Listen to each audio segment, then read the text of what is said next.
él distingue entre un narrador que solo usa la voz, como aquellas jornadas que hacían nuestros abuelos en los portales y narraban, solo narraban, pero en actual, y para eso Juan nos va a ilustrar, los chicos como que necesitan más cosas visuales, más atractivo, quién sabe que los atrape, ¿no? Con la vista también. ¡Buenos días a todos! ¿Les habla Fluffy? Pues yo estoy muy feliz de estar en Panamá y de estar en la radio. Oye, pero todo aquí se ve muy bonito. Panamá, hoy hay sol en Panamá porque ayer llueve, pero hoy... Y ya está con nosotros la Academia Panameña de Literatura Infantil y Juvenil y las Aventuras Literarias. Y está la doctora Irene Delgado aquí con nosotros. Bueno, buenos días, gracias Guillermo. Bienvenida. Hoy tenemos un programa muy especial como son todos los de la Academia. El título, lo que vamos a desarrollar es cómo contar cuentos para promover la lectura, que como sabemos hay un problema generalizado en Panamá y en otros países, yo creo que en el mundo, de comprensión por parte de los estudiantes, y nosotros en la Academia sostenemos que la clave del éxito del aprendizaje en los primeros años de vida es justamente la lectura y la literatura, porque para cualquier materia los chicos necesitan comprender lo que leen y lo que escuchan. Así es que hoy vamos a desarrollar este tema, contar cuentos o contar historias para motivar la lectura. Para esto tenemos el invitado especial desde Cuba, tenemos un programa internacional desde Cuba, Luis Cabrera Delgado, que es un experto en literatura infantil y juvenil, quien nos hará una introducción para pasar de la literatura oral a cómo contamos historia hoy en día, porque los chicos van cambiando. Y para eso, en segundo lugar, tenemos, o en segunda posición de participación, a Juan Ríos, que nos acompaña en el estudio con un compañero sorpresa que es Fluffy, su incansable compañera. Así es que él nos va a explicar, él es profesor en los Estados Unidos, panameño, y regresa fiel a su patria. A cada momento lo tenemos aquí, nutriéndonos y nutriéndose para hacer ese intercambio cultural entre lo que él hace en los Estados Unidos y lo que él encuentra en Panamá. Así que ese punto de vista es bien importante. Vamos a escucharlo. Y en tercer lugar, Dagoberto Chung, desde Colón, un experto narrador de historias que organiza varios congresos aquí de cuentacuentos. Así es que un hombre de mucha experiencia en ese campo. Entonces vamos a ver estos tres puntos de vista, iniciando con la introducción. Luis, por favor, iniciamos con Luis, desde Cuba. Buenos días. Mi saludo para los radio oyentes que nos sintonizan, para el equipo de realización y en especial para Irene Delgado, a quien le agradezco que me haya invitado una vez más a participar en este programa. Muy oportuno es el tema que hoy nos convoca, o sea, el contar cuentos, la narración oral, pues este es un poderoso instrumento que tienen los maestros, bibliotecarios y padres para propiciar el acercamiento del niño a los libros y por ende un estímulo para la lectura.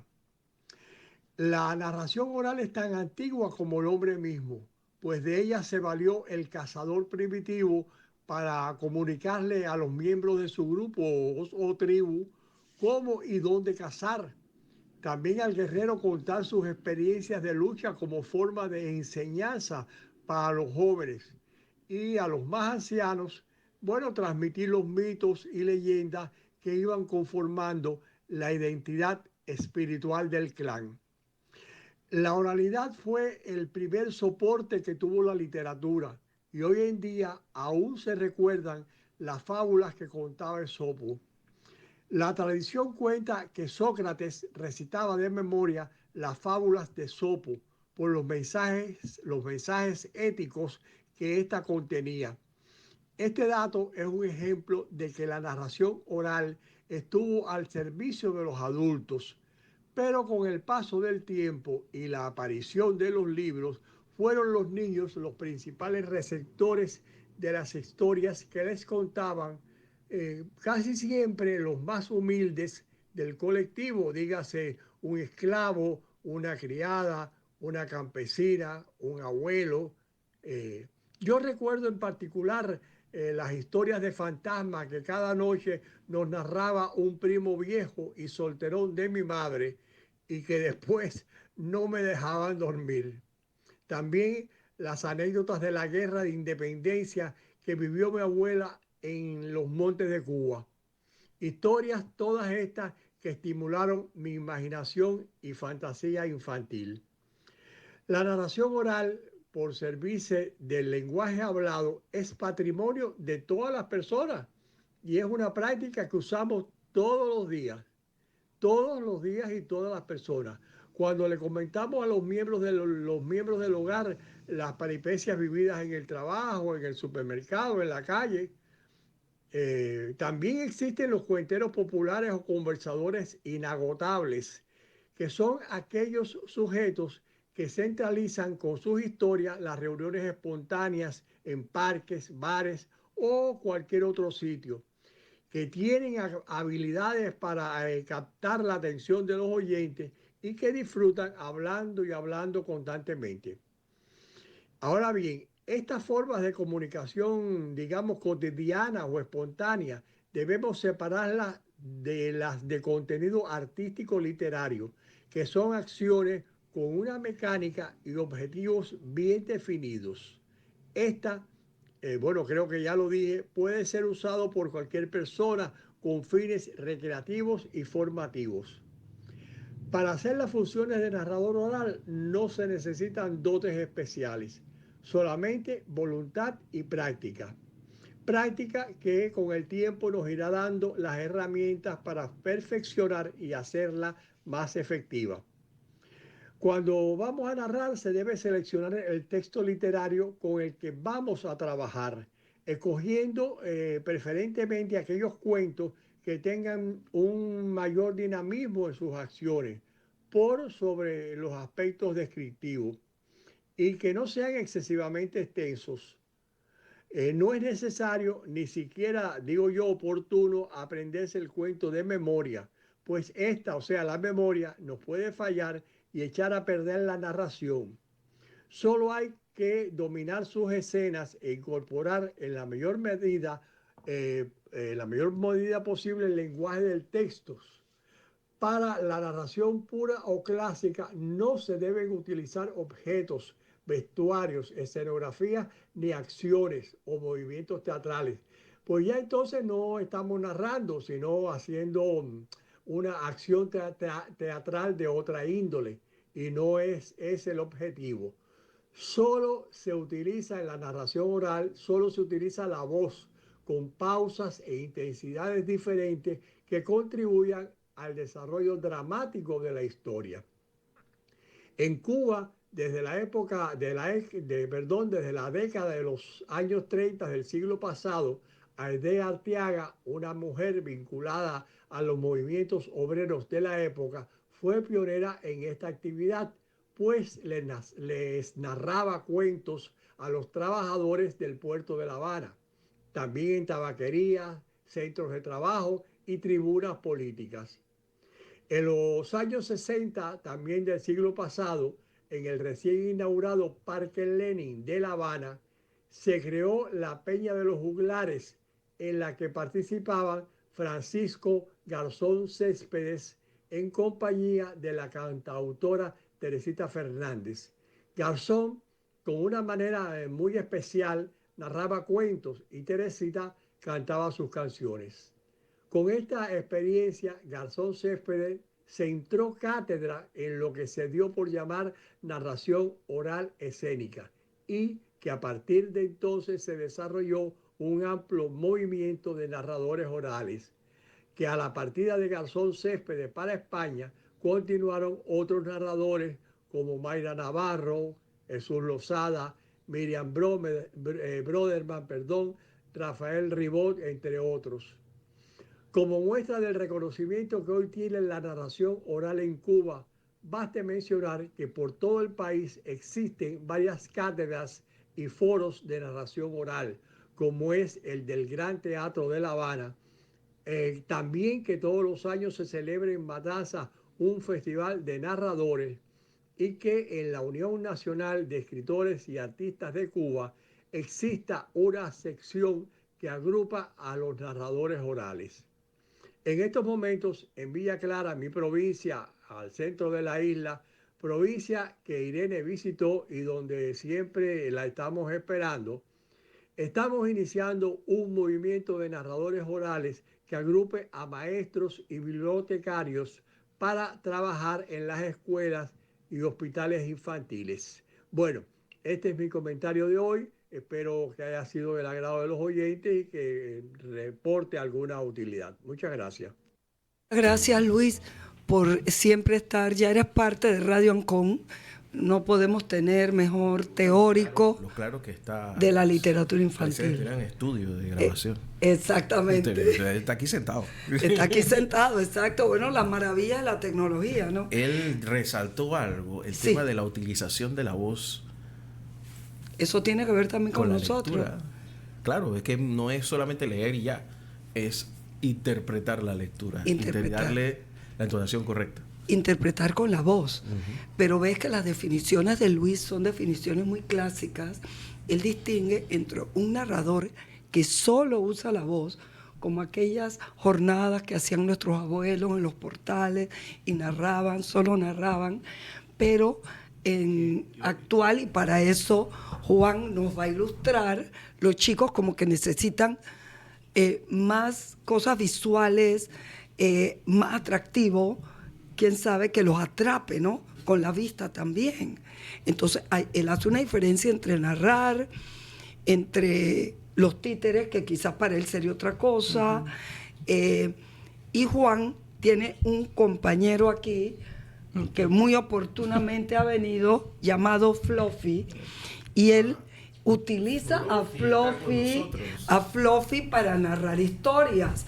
Ese es, ¿cómo lo haces tú? ¿Cómo es la reacción de los niños, Juan? ¿Has tratado tú o lo haces también directamente tú sin Fluffy? ¿Cómo sientes la reacción de los niños? Bueno, buenos días. Gracias por tenerme aquí en el programa, que ya como en otras ocasiones he dado mi granito de arena de lo que hago en Estados Unidos y en Panamá. Para responder la pregunta, cuando escuchaba al experto hablar sobre la teoría y la historia de las narraciones orales y basarse solamente en la voz, sí, muchas cosas vinieron a la mente, y una es que la voz es muy importante, la entonación, el crear los personajes para que la audiencia se imagine de quién estamos hablando. O sea, básicamente que la audiencia se imagine lo que estamos narrando, ¿no? En el caso mío es un poco diferente. Yo fui docente por muchos años y ahora preparo futuros maestros y maestras en Estados Unidos. La mayoría son norteamericanos, no son latinos. O sea, yo tengo 1 o 2 latinos, pero que hablan más inglés que español. Pero en el caso mío, por ejemplo, sí usamos la narración oral cuando enseño, que llamamos storytelling, que lo que dijo él, igualmente eso es antiquísimo. Lo usaban mis abuelos, mi abuela era experta narrándonos cuentos que también habían muchos de miedo. Pero el elemento, lo que llamamos en inglés los props, también lo traemos, porque como docente también es una forma muy buena de evaluar los alumnos, el conocimiento, la comprensión de las historias. Porque ellos mismos van creando cosas. O sea, tú no les dices, vamos a crear vamos a traer tal vestuario, tal cosa. Ellos mismos dicen, pero ¿por qué no traemos tal cosa? Y ya uno como docente se echa para atrás y los deja a ellos, porque uno observa que a través de esa actividad de crear cosas con sus propias manos, ya sea con las manos o con la computadora, nosotros evaluamos comprensión. Claro. ¿No? Y yo he tenido casos de jóvenes adolescentes que hemos leído una novela y hacemos un resumen de la novela a través de un libreto que llamamos Reader's Theater en inglés, y de repente sale un niño, ¿y por qué no hacemos una película? Y ya uno lo deja. Sí. Me pasó. ¿Por qué no hacemos una película de este libreto? Increíble. Entonces ya no quieren leer porque les parece un poco como monótono, pero ya yo he hecho mi evaluación de que entendieron la novela, pero después dicen, hagamos una película. Eso me pasó una vez con un libro y yo dije, bueno, aquí vamos. Entonces grabamos la película y hicieron la película, claro, todo muy rudimentario, pero la hicieron. Y lo más interesante de todo como docente era verlos interactuar unos con otros, el corregirse unos con otros, el mejorar en ese caso la comprensión y bueno, desarrollar el idioma inglés. En ese tiempo yo era profesor de inglés en una escuela secundaria y para mí como docente ese era como ganar, porque leyeron, comprendieron, interactuaron, se ayudaron unos con otros y todos estábamos felices. Definitivamente, Juan, el profesor, el maestro hoy en día tiene que tener una formación, un conocimiento tan vasto para hacerle frente a unos estudiantes que no son como los de antes. Ellos representan un reto, independientemente que tiene que estar actualizado con todas las técnicas y la tecnología moderna y para poder, como dices tú, despertar esa imaginación y darles espacio. El profesor es más bien una guía. Ya no es el profesor que se para en un púlpito y dice su lección y espera que los estudiantes tomen apunte. Las cosas han cambiado muchísimo. Sí, el rol de nosotros, en el caso mío, Estados Unidos, ha cambiado mucho. Ya no somos como la única fuente de información. Y nos ha tocado entender de que los alumnos hoy en día nos desafían. Sí. Y nosotros estamos preparados para eso, porque eso lo que tenemos que hacerlo es hacer que sean curiosos y que ellos mismos sean investigadores. Hoy en día un chico te dice, eso que usted dijo ayer ya está desfasado. Esto es lo que salió en la internet anoche. Sí. Y tenemos que estar preparados para eso, de que ya no se enseña de aquí para allá, sino se enseña así. O se aprende así, de forma circular. Sí. Que todavía yo siento que en algunos espacios de mi bello Panamá eso no sucede. Pero no fue fácil entender de que ya no es el maestro, es el único librito y la única fuente de la verdad. Ya hoy en día esto es más bien colaborativo, que se presta muy bien en los países latinoamericanos porque nosotros somos de colaborar. Las culturas nuestras son de colaborar. La sociedad norteamericana es mucho más individualista per se, pero para nosotros enseñar de una forma colaborativa se nos da mucho más fácil. Que tenemos que saberlo utilizar es otra cuestión. Claro, claro. Y evaluar. La forma de evaluar también tiene que cambiar. Ya no es escoger la mejor respuesta, cierto y falso controlado, el pareo y memorización. Ya esas formas de evaluar los estudiantes, ya eso quedó en los libros de historia. Ahora las evaluaciones, los estudiantes son diferentes, utilizando el método de colaboración. Claro, exacto. Una cosa que es un reto, definitivamente. Es un reto. Yo veo al profesor como más un editor, ya. Alguien que, bueno, cuando me dicen, bueno, pero es que esto en internet sale así, ya el profesor debe también investigar y decir, bueno, sí, pero tienes estas condiciones. O sea que no es que se descarta la sabiduría del maestro, sino que todo lo contrario, se aprovecha la sabiduría del maestro para complementar lo que está viendo en el internet el estudiante, sobre todo, que quiere hacer cosas. Es que ya hace rato que hay niños que aprovechan, por ejemplo, la facilidad del YouTube para hacer películas con celulares. Mira que me sorprendió. Yo estuve el año pasado aquí en Panamá como con una beca de la Fulbright y llevamos a las marionetas a la biblioteca de Boquete. Y la biblioteca de Boquete trajo unos niños de una escuela primaria. En su mayoría eran niños noves. Qué cosa más hermosa. Porque era para el mes de la etnia negra. Yo estaba dando una clase en la UNACHI. Una de mis alumnas leyó el libro de Rubí, visita el Museo Afroantillano, traímos la marioneta y uno se hace la idea de que los niños por su edad, no están anuentes a lo que está pasando con el mundo, derechos humanos, ciertos temas, ciertas palabras que pueden ser como muy académicas para niños muy pequeñitos. Pero nosotros yo como académico, como profesor, me quedé muy complacido, no quiero decir impresionado porque los niños nos impresionan todos los días, pero muy complacido con los niños cómo manejaban los términos. Por ejemplo, cuando mi alumna usó la palabra esclavo, pues ¿qué es un esclavo? Una niña respondió como si fuera una cosa que aprendió en un diccionario, pero estaba clarita de lo que era ser un esclavo. También, y la mayoría de estos niños eran noves. Había un niño que no era nove, era afroamericano. Yo vi a este niño que no hablaba español. Y los mismos niños nove lo ayudaban a entender lo que estaba pasando en español.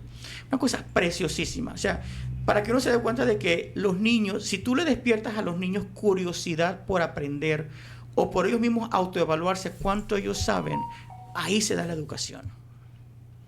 O sea, yo me quedé súper complacido con ganas de regresar a Boquete y seguir haciendo este proyecto.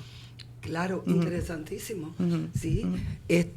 Yo no sé, yo siempre he tenido también la experiencia con grupos indígenas, no solo los noves, sino acá los Emberá, los Bonan, y encuentro que los niños, yo sostengo que la relación en una primera infancia del niño con el medio ambiente, con la naturaleza, despierta una capacidad muy especial que quizás los niños de la capital o de la ciudad adolecen, que es la capacidad de observación. Y ya con la observación tú tienes mucho terreno ganado. Entonces, a través de esa capacidad, los niños están prestos a desarrollar más rápidamente este tipo de actividad. Pero sí, yo me di cuenta que la formación de los maestros, yo nunca había sentido, o quizás generaciones anteriores lo sintieron, un cambio tan revolucionario en lo que debe ser la educación como con esta generación. En mi época, y en ese sentido yo pienso que uno debe jubilarse cuando le toca, claro. porque realmente la ciencia y la tecnología avanzan y tú tienes que ser capaz de ponerte a tono con ella. Cuando yo estaba en la universidad de profesora, enseñaba casualmente inglés, literatura inglesa. Teníamos un grupo de Shakespeare en inglés.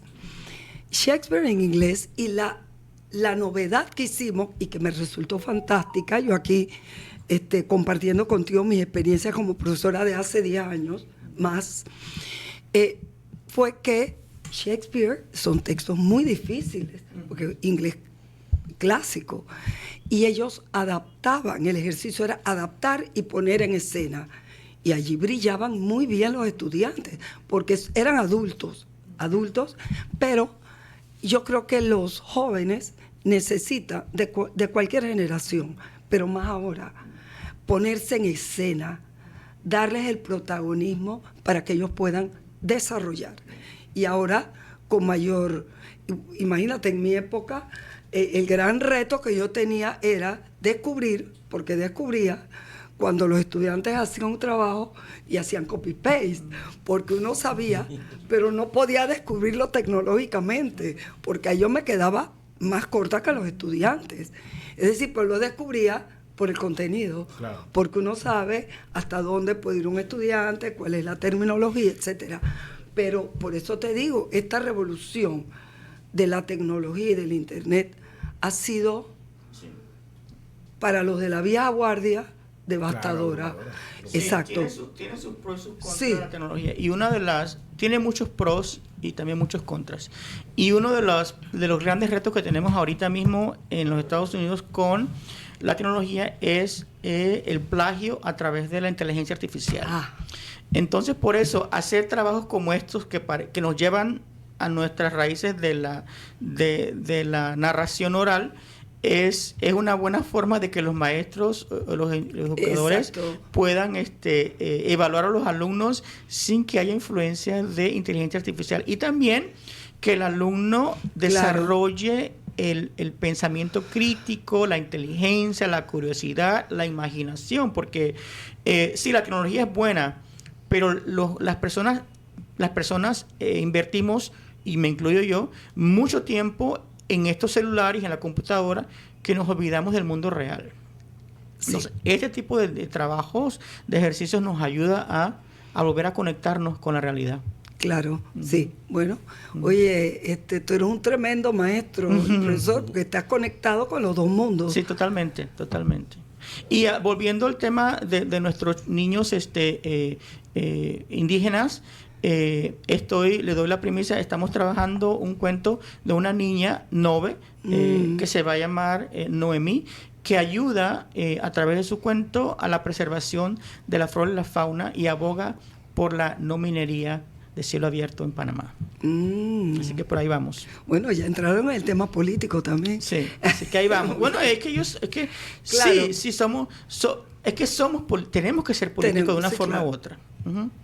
Claro que sí. Oiga, si les parece, vamos a la pausa para adelantar entonces un poco el tema del cambio y seguimos entonces con la Academia Panameña de Literatura Infantil y Juvenil. Muy bien.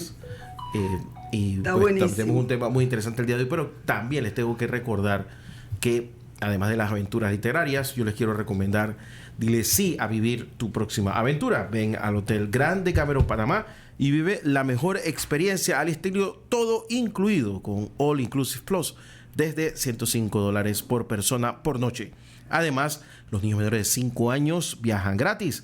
Disfruta de la exclusividad a otro nivel con desayunos y almuerzos en restaurantes privados, bebidas premium ilimitadas, zonas de bar y piscina exclusiva, minibar con reposición diaria y mucho más. Llama ya al 821-11, 821-11. Validar fechas, términos y condiciones en decameron.com. Esta es La Mañana Ancón por Radio Ancón. Está con nosotros la doctora Irene Delgado y continuamos con las aventuras literarias de la Academia Panameña de Literatura Infantil y Juvenil.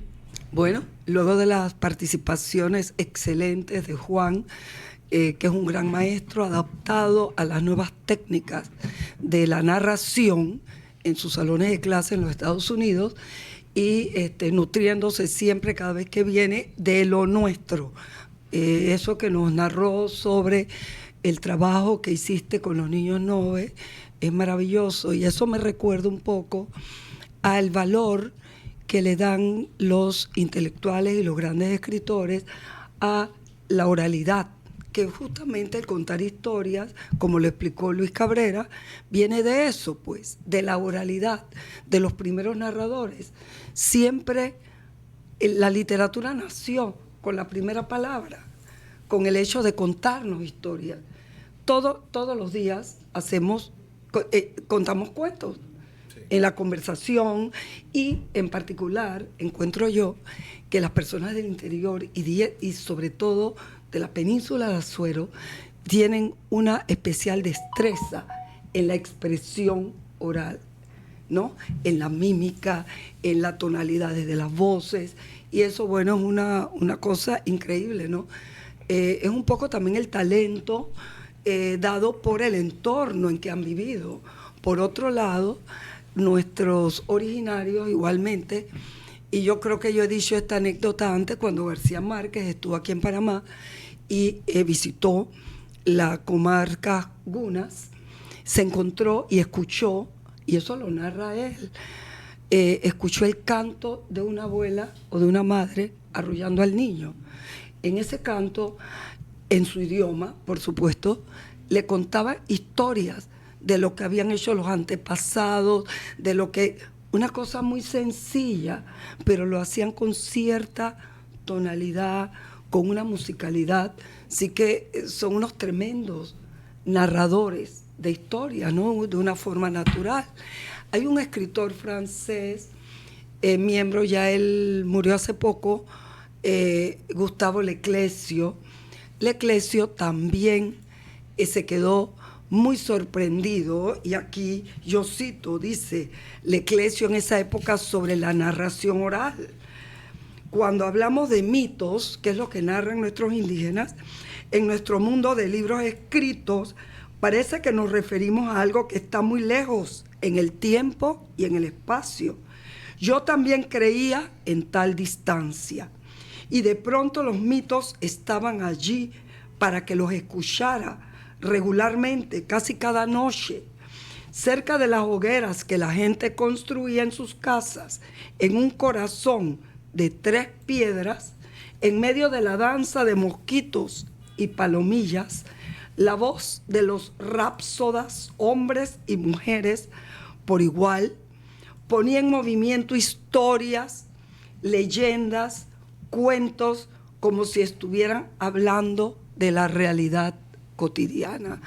Entonces, esto es el comienzo, o por lo menos el que conocemos nosotros en nuestro país, del nacimiento de esas narraciones orales. Y cuando vamos, por ejemplo, a una historia de nuestra literatura infantil, porque Luis Cabrera dijo, la oralidad siempre existió, aplicada a los adultos. Los adultos se narraban entre ellos, pero en la época más moderna fueron los niños los que se apropiaron de esta oralidad a través de narraciones, como decías tú, Juan. En Panamá, en los años 30, y casualmente Luis Cabrera también menciona los años 30, que se da esta eclosión, esta importancia que se le da al oral, al autóctono, en cuanto a narraciones. Yo puedo citar La cucarachita mandinga de Rogelio Siná. Allí él pone en escena una obra que es considerada el inicio del teatro infantil panameño, justamente un mito, una leyenda más bien, una leyenda que recorre toda Latinoamérica con diferentes nombres, de la cucarachita. Eso es nuestra literatura oral, llevada artísticamente a la escena, porque él también, Luis Cabrera, hace una diferencia entre una narración natural, que es la que hace un abuelo en el portal, la que hace este indígena frente a la hoguera, y una narración ya trabajada de manera artística y de manera ya profesional, como es la que harías tú para adaptarla, Juan, a nuestros niños. Claro. Así es que, ¿cómo ves tú o cómo has manejado este asunto de en Estados Unidos se maneja los mitos, las leyendas? Cuéntanos esa parte. Sí, 2 cosas que quiero rescatar de lo que dijiste. Nosotros usamos mucho en la academia los escritores y escritoras latinoamericanos o de descendencia latina. Sí. Usamos mucho lo que son los consejos y los proverbios como teorías para analizar nuestras experiencias dentro de los Estados Unidos. Así que todos esos cuentos que escuchábamos de los abuelos, esas historias, las hemos utilizado para desarrollar situaciones académicas. En el caso de Estados Unidos, sí usamos mucho, el caso mío, te voy a dar ejemplos de lo que hago con los alumnos, porque yo preparo futuros maestros y maestras, la mayoría son mujeres, y la mayoría de ellas van a ser maestras de primaria. Entonces, y lo que hacemos es que yo estoy muy conectado con las escuelas del área, donde sí hay muchos niños latinos, que eso es lo más interesante, ¿no? Lo que yo hago es que leemos mis libros. Hay 2 formas de hacerlo. Mis alumnos van, porque eso también es una forma de empoderar a mis futuros, los futuros maestros, que son mis alumnos. Ellos leen el cuento cuando van a la escuela, y después que leemos el cuento, que ellos leen el cuento con los niños, entonces yo saco la marioneta y los niños hacen preguntas a la marioneta, mucho más allá del cuento. O sea, te preguntan qué come Carlos, por ejemplo, de mi libro Carlos el Niño Hada. ¿Qué come Carlos? ¿Cómo se llaman los papás de Carlos? ¿Dónde duerme Carlos? Y ya se va haciendo muy interesante la dinámica, porque, de nuevo, es una forma de evaluar la comprensión de la lectura. En otros casos me ha pasado, en la pandemia, una escuela en Boston, la presentación fue en línea y los niños ya habían leído el libro en una clase de español y la maestra me mandó las preguntas y entonces la marioneta respondía a las preguntas de los niños y también se hizo muy bonito. También hay casos donde voy a las escuelas que los maestros quieren que los niños desarrollen sus propias marionetas y sus propios cuentos. Entonces los niños me hacen preguntas a mí como escritor y como titiritero. O sea, han habido muchas formas, ¿no? En el caso de Fluffy, que yo lo uso ya en línea, Fluffy no va a las escuelas, Fluffy solamente está en línea. Lo que he hecho es que yo hace muchos años compré un libro en México sobre cuentos tradicionales y lo que hago es que ahí sí yo hago de como resumir, no exactamente igual, pero sí hago como un resumen de esos cuentos tradicionales, ya sean latinoamericanos o de otro país del mundo. Y Fluffy te dice el cuento usando su propio lenguaje, ¿no? Y a la gente le ha gustado Fluffy. Y eso es lo que hago. Y he utilizado cuentos panameños, sobre todo cuentos chiricanos, que me fascinan porque me llevaron a mi infancia, porque mi madre nos contaba cuentos chiricanos y yo no sabía que eran cuentos chiricanos ni que eran cuentos orales. Sí, y en un libro lo compré en Chiriquí de una profesora que trabaja en la UNACHI, si no estoy equivocado, cuentos de Tío Conejo. Y yo me leo ese libro y lucho a veces con el lenguaje porque es un lenguaje totalmente como lo contaron las personas, pero personalmente me llevan a mi infancia, me hacen recordar a mi madre y a mi abuela, pero ahora Fluffy los está contando a su manera. Claro, y por cierto, esos cuentos de Tío Conejo son de origen africano y también los hay en Estados Unidos. Brother Rabbit, ¿no? Peter Rabbit. Peter Rabbit. Exactamente, exacto. Así que Fluffy, oye, yo veo que tú mezclas, y es así, ¿no? Porque como decía antes, los niños necesitan como acción, como ver cosas moviéndose. Ya no solo se conforman con tu relato de voz, tú narrando una historia, sino que ya al ver a Fluffy es un elemento adicional que les mantiene la atención.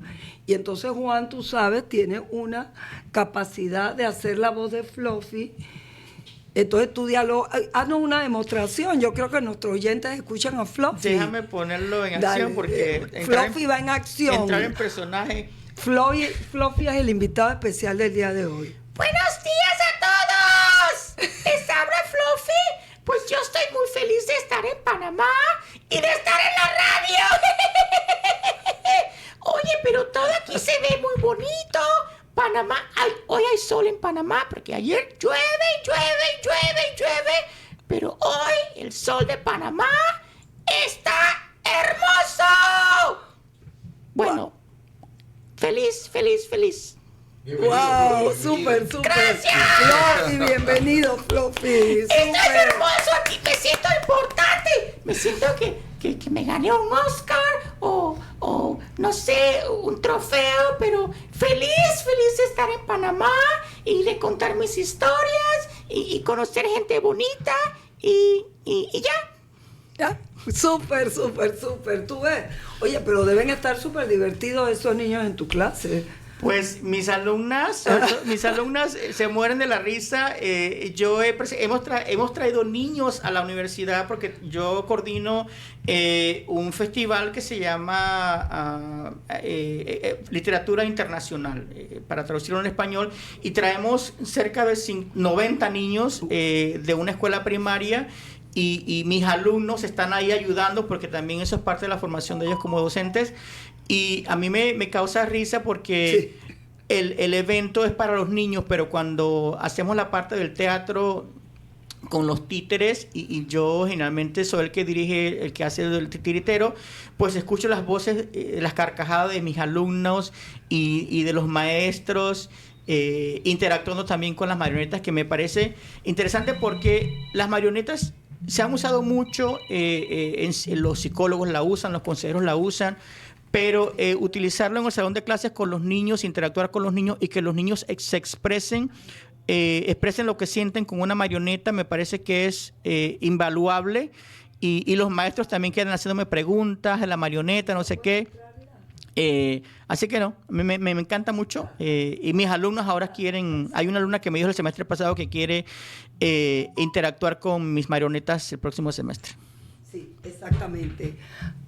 Ahí está Dago preocupado que dice que va a entrar en la conferencia porque Dago organiza Mar de Cuentos en Colón. Quedan 5 minutos, así que vamos a decir. Ajá, exactamente, para que nos dé un resumen de lo que está haciendo allá. El curso ahora en septiembre, ¿no? Nosotros damos el curso, o sea, el curso está todos los semestres, pero me hablas del evento.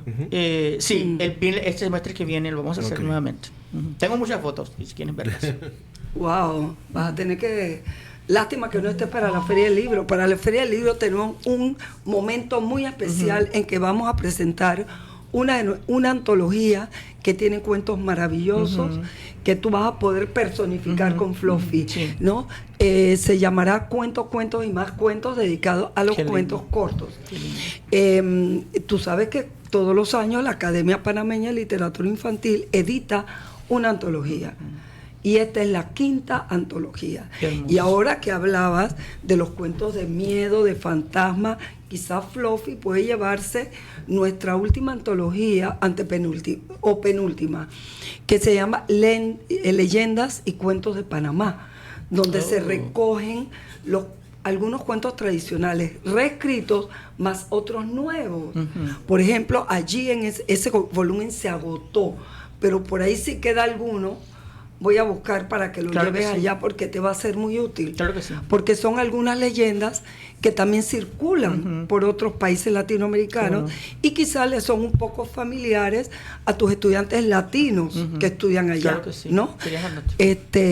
Bueno, tú sabes la tulivieja, que es un elemento aquí importantísimo en la literatura oral, la silampa, esas cosas. Que llaman también la Llorona en México, por ejemplo. Exactamente. Exactamente, cambia de nombre, pero es justamente el mismo personaje. Así es que, y por cierto, en Panamá, y yo creo que en el mundo se tiende a revalorizar la literatura oral, a ponerla nuevamente de moda, a rescatar. Es como el movimiento romántico del siglo XVIII en Europa, donde los hermanos Grimm, que recogieron todos estos cuentos de hadas, pertenecen a la literatura oral.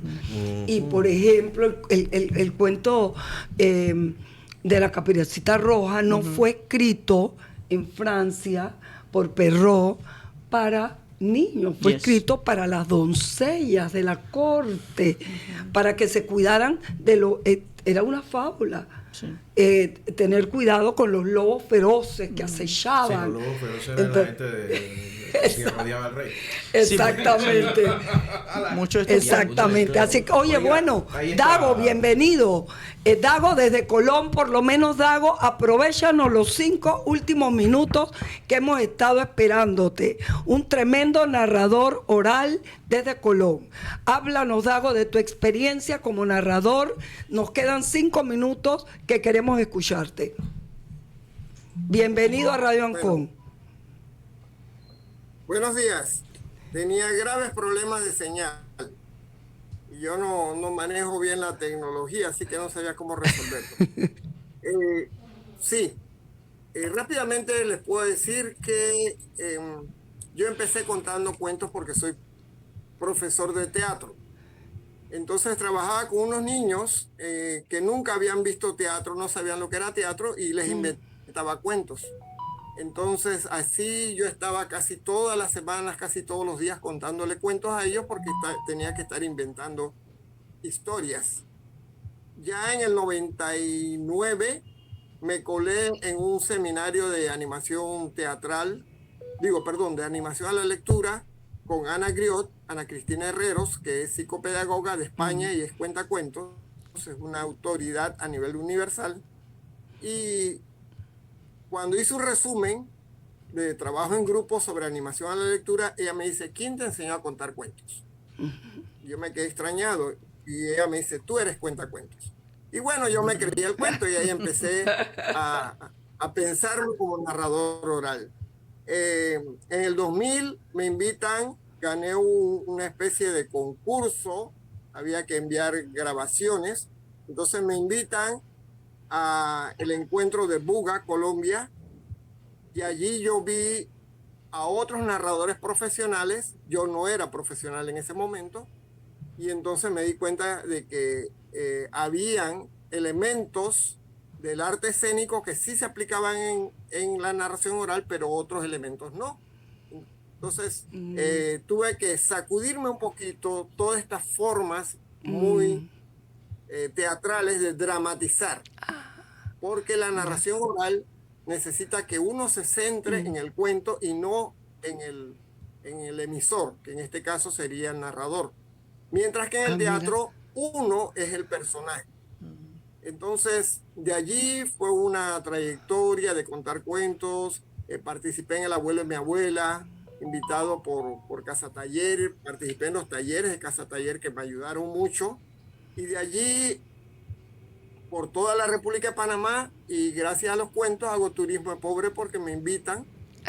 Y voy, conozco Tremendo. México, Centroamérica, Colombia, Brasil y Bolivia. Oye, Idago, ha organizado también un evento en Panamá que se llama Mar de Cuentos. Ha reunido cuentacuentos acá en Panamá. Sí. Mar de Cuentos es el encuentro caribeño en narración oral. Actualmente es el único encuentro internacional de narración oral que se hace en la República de Panamá, y ya van 10 años consecutivos. 10 años donde hemos tenido narradores de Norteamérica, Centroamérica, Suramérica, o sea, toda América Latina, Caribe, España y Francia. Wow, tremendo, Dago. Y este año estoy invitado, este año que será del 30 de septiembre al 5 de octubre, están invitados 8 países y son como 12 narradores internacionales y un grupo nacionales. ¿Y va a ser en la ciudad de Panamá o te lo llevas para Colón, Dago? Bueno, Mar de Cuentos tiene su sede en Colón, pero este año, como varios años ya, cerramos el 5 de septiembre en la ciudad de Panamá. Sin embargo, este año va a haber narradores que van a ser como narradores satélites que se van a otras provincias, y estamos abarcando la provincia de Colón, la provincia de Panamá, Panamá Oeste y Chiriquí. O sea que este año ya tenemos cobertura nacional de un evento internacional. Qué bueno. Muy, muy, muy bien. Quizás, Juan, ojalá estés aquí para que participes y te traigas a Fluffy. Oye, Dago, lástima, te conectaste tarde, pero nos has hecho un magistral resumen de tu actividad. Y aquí tenemos a Dago, que es un cuentacuento profesional. Y bueno, contamos contigo, Dago, también para la Feria del Libro. Bienvenido a la Academia. Y yo quiero cerrar, permítame cerrar, porque quiero que Fluffy felicite a Berta Alicia Chen, que está de cumpleaños, una distinguida integrante de nuestra academia. Así es que acompáñanos con Fluffy para cantarle el feliz cumpleaños. Espero que Berta esté escuchando, porque me están mandando mensajes que el programa está excelente. Cantemos para Berta. Hola, Berta. Aquí está Fluffy. ¡Feliz cumpleaños! Pues que lo cumplas feliz. Que lo cumplas feliz. Que tú cumplas muchos años. Muchos años feliz. Bueno, Dago, Juan, súper programa. Muchísimas gracias a ustedes, a Luis, Dago y Juan, que siempre nos acompaña y hoy está presente aquí en Panamá. Así mismo es. Muchísimas gracias a Irene y al programa y a la academia y a Dagoberto. No lo conozco en persona, pero me quito el sombrero. Te admiro mucho y te felicito. Súper. Felicitaciones a ambos. Un abrazo. Un abrazo. Hasta luego. Hasta luego. Un abrazo. Ojalá y nos podamos conocer e intercambiar. Así será. Claro que sí. Muchísimas gracias. Oiga, buen programa. Bueno, estuvo Nos divertido. vamos. La doctora Irene Delgado con la Academia Panameña de Ay, Literatura Dios, Infantil y mira Juvenil tú, la y gente sus escribiendo. invitados. Buenos días, Irene. Nos vamos. Muchas gracias, Diego Hurtado. Muchas gracias, Roberto. Yo soy Guillermo Ruiz. Pásenla bien.